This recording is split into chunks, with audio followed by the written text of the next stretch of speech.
what I would do is I would bomb Iran's oil infrastructure. The money financing terrorism comes from Iran. It's time for this terrorist state to pay a price for financing and supporting all this chaos.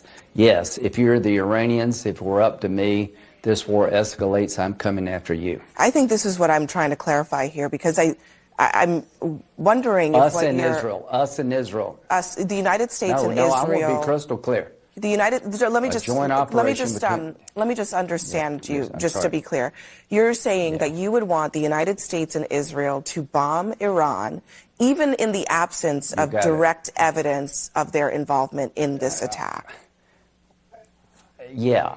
So if there's an escalation, Abby, if there's people's throats being cut on television as Israel goes into Gaza and they're threatening to kill the hostages, if Hezbollah is unleashed on Israel in the north, it will be because Iran is supporting that. If you don't get the connection between Iran and this terrorist activity by Hamas and Hezbollah, you're missing a lot. This is a terrorist state that has American blood on its hands. It is now time to dismantle the financing system of terrorism if this war escalates. Yes, I would do a joint military operation. I tell the Iranians today, if the war escalates, you will pay a price. You will be out of the oil business. I want to be crystal clear on that. And if we don't do that, what do you expect to happen in the future? Do you expect Israel to forgive and forget? Biden didn't mention one word about Iran today, and I want to support the president. I'm supporting the Saudi-Israel peace deal. Israel made peace with several Arab countries through the Abraham Accords. I want to help the Palestinians we can do business with as part of a Saudi-Israel peace deal. But I'm tired of letting Iran, I think they did this to stop the Saudi-Arab peace negotiations, the Iranians. I don't want to reward them. I want to punish them. So, Senator, can I ask you now about what's happening here in the United States?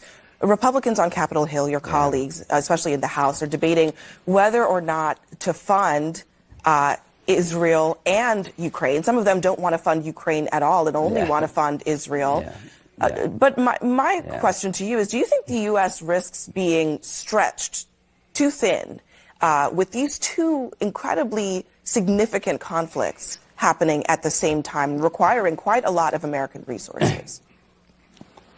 Yeah, no, not really. You know, my dad fought in Japan, and I had an uncle fought in Germany. America fought the Germans and the Japanese at the same time. Not one American has died in Ukraine.